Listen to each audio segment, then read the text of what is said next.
What's going on, everyone? So welcome to my latest video. This is my latest catch-up video. This time around it is for the month of April of 2023. This is where I will be talking about all the 2023 films that I saw in the month of April. And these movies that I will be talking about, it will be very briefly. I will not be talking about any spoilers or in-depth thoughts. If you do want my in-depth thoughts on these films, you guys can check me out on Letterboxd, which I will put the link down below. Letterboxd, if in case you don't know, it is a great app where basically it brings together movie buffs, movie critics, casual audiences, everyone together to be able to talk about movies. It's basically Instagram, but for people that are interested in movies. It's a great app. Check that out down below. But yeah, these movies, again, I'll be talking very, very briefly about them. And I'll be going from what I saw at the beginning of the month to all the way at the end of the month for the month of April of 2023, with 2023 films, of course. But anyways, guys, enough exposition. Let's get started. So, kicking things off at the beginning of the month, I saw Dungeons and Dragons: Honor Among Thieves. This movie, truthfully, I wasn't that excited for. The only thing that got me a little bit excited was the fact that it's the same directors that did Game Night, which was a welcoming surprise. I really, really dug Game Night. That aside, based on the trailers, I was just like, oh man, this is going to be a cringy movie. So I was just kind of going into it like with lowered expectations. And I gotta say, I enjoyed this movie. It is definitely flawed, no question about it. But it does have its enjoyment's sake, I will say. Like, I found myself, especially early on, being quite surprised that, wow, this is actually not bad. This is actually quite enjoyable. And don't get me wrong, towards the end it does fall into the usual CGI fantasy porn that we're used to expect with this kind of genre. But I will say, I would definitely say that this is worth your time. It is a diverting movie. Is it memorable or anything? No, it is not.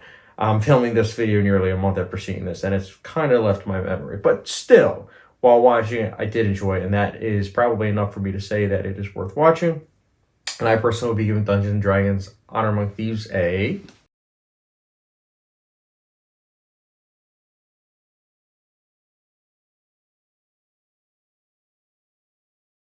Next up, we have a movie called Malum. I might be mispronouncing that. I do apologize about that. But Malum is a movie that's apparently a remake.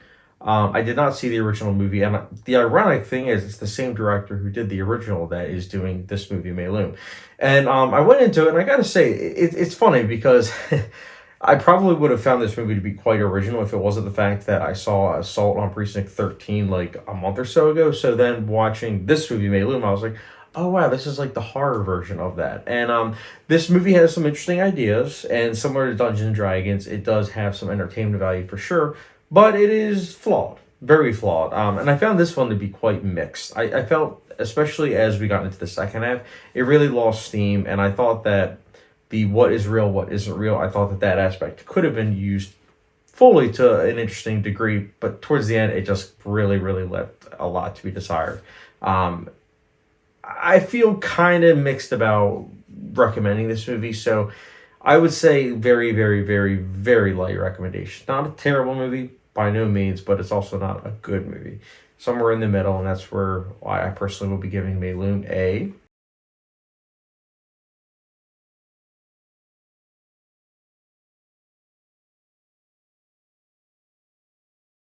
Next up, we have Air, which is the latest Ben Affleck directed film.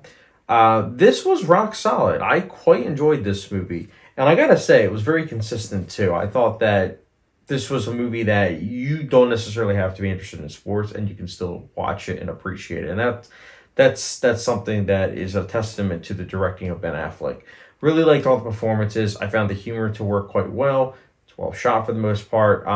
Yeah, it definitely is a solid movie. It's predictable, of course, because we all know the outcome, but still, this is definitely a movie that Ben Affleck should be proud of. I quite like this movie, and yeah, it's solid stuff, and that's why, for me, I personally will be giving Air a.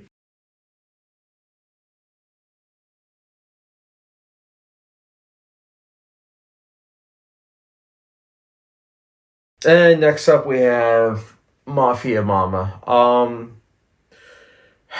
Yeah, I really like Tony Collette, but my goodness, this movie was a train wreck.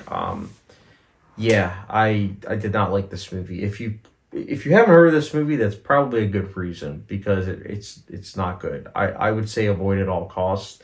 It's basically a movie that's trying to emulate The Godfather, like the comedic version of that, and it just does not work. It really doesn't. It falls quite flat, which is kind of surprising because this is the same company that did like The Art of Self-Defense. So I was kind of expecting something like that, but man, the humor fell flat like 98% of the time.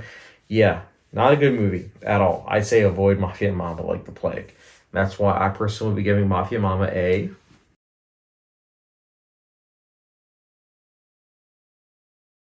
And next up, speaking of avoid like the plague, we have the Pope's Exorcist.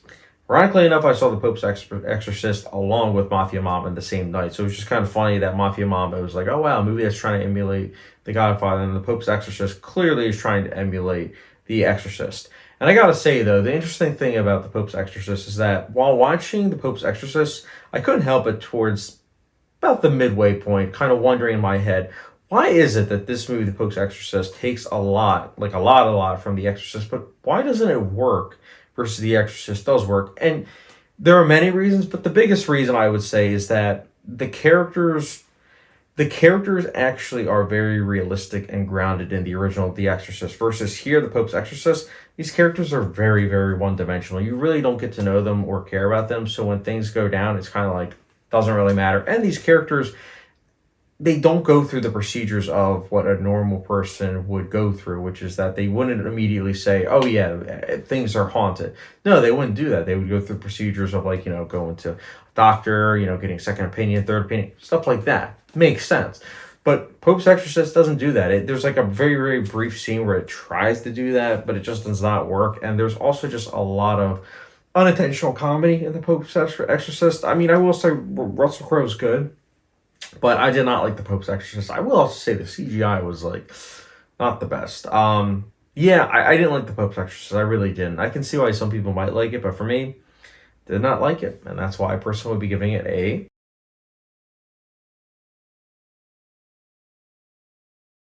And next up, we have Renfield, which is a movie that stars Nicolas Cage, Nicholas Hoult.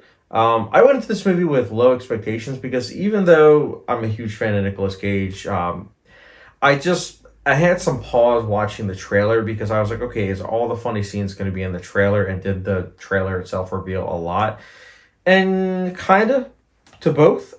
This is a movie that definitely rests on the shoulders of Nicolas Cage. Like I'm not gonna lie, I'm gonna be very blunt with you guys. My rating that I'll be giving to you at the end of this, that rating I added an extra half a star because of Nicolas Cage's performance. It's wonderful. It's very good. I like the makeup in this movie too, but this movie left a lot to be desired. The humor falls flat quite a lot. It has a lot of tonal inconsistencies. It's also a movie that it doesn't really know what it wants to be in terms of the story. It has a identity crisis, if you will. I can see where some people might like Renfield, but for me, not really the biggest fan, and it barely gets a.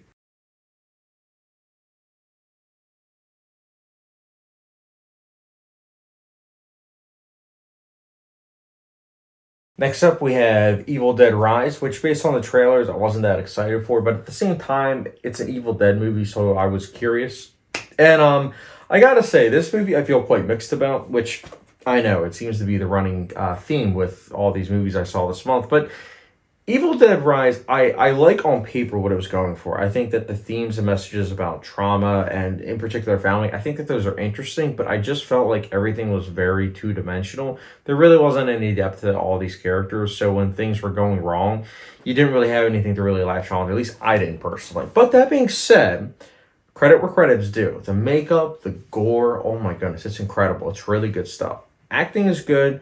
And I also like the idea of changing up the setting in an Evil Dead movie. I thought that was good, but wasn't a fan of the opening scene and the ending scene. By themselves, they were fine, but how they were trying to tie together, it really felt like it stuck out. And by that, I mean that I couldn't help but constantly wondering how are they going to tie together, a random house with an apartment building and everything. And they do, but I just thought that the way that they did it just didn't really have a satisfying payoff. And it wasn't like an ambiguous payoff either, where it was like, oh wow, like it was like thought provoking. It wasn't. It happened at the end. It was like, oh okay, whatever. I feel indifferent to Evil Dead Rise. I can go either or. Didn't love it, didn't hate it. Kind of feel in the middle about it. That's why Evil Dead Rise, I personally will be giving a.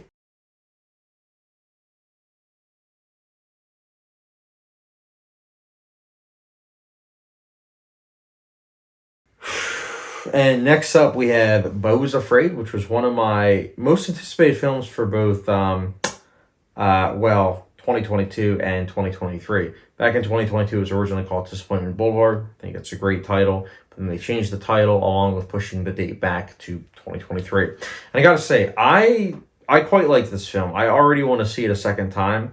I feel as though this is going to be one of those examples of a film that gets better with each viewing. I can definitely see that the writing is on the wall. Is this film for everyone?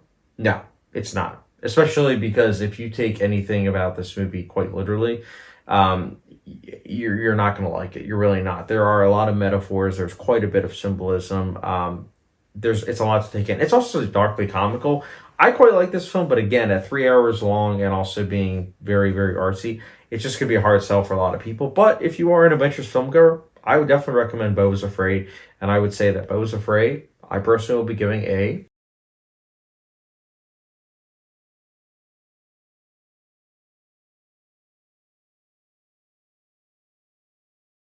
And next up, we have Guy Ritchie's The Covenant. I'm just going to be blunt. I was not excited for this film in the slightest.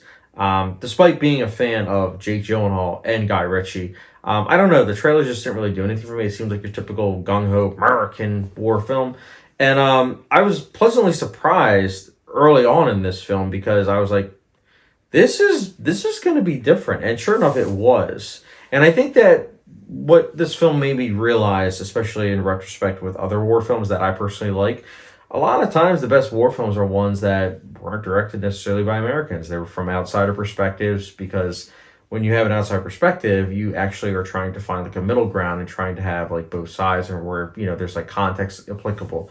Versus, a lot of times you'll have like a movie such as American Sniper where it definitely feels very like jigonistic, and it's like for some people that might be like, yeah, that's great, but for other people like me where it's like they want more nuance, something like Guy Ritchie's The Covenant is welcoming. It really is. I think that the themes and messages that it delves into are interesting. I think that Jake Gyllenhaal is incredible. The cinematography, the score. There's a lot to appreciate in this film. It's not perfect by any means. It does kind of lose steam a little bit towards the end of the second half, particularly the second act. But overall, this is a good film. I definitely liked it, and I can definitely see myself revisiting it. And that's why Guy Ritchie's The Covenant, I personally will be giving a.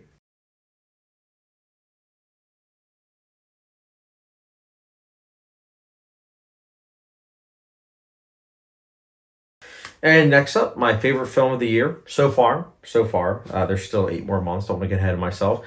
But my favorite film of the year so far is How to Blow Up a Pipeline.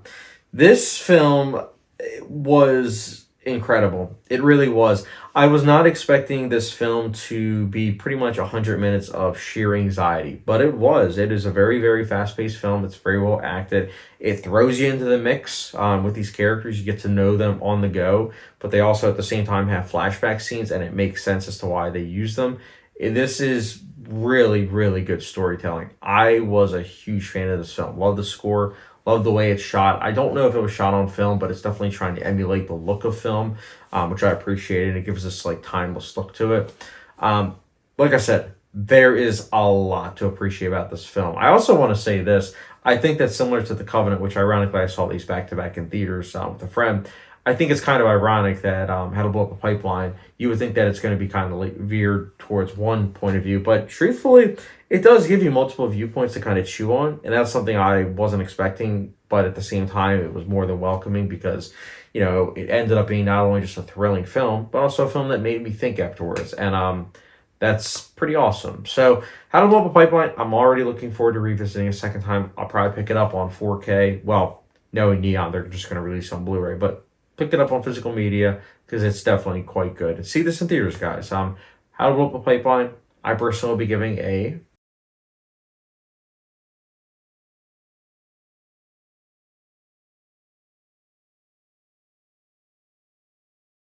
But yeah, guys, that is my April 2023 movies catch-up video. Let me know your thoughts on any of these movies that you saw in theaters. Maybe there's some I missed. I'm very curious to hear your guys' thoughts on what you guys saw in April 2023. And guys, as always, thank you very much for watching. With the subscription, notification bell, follow me down Letterboxd, and I will catch you guys later.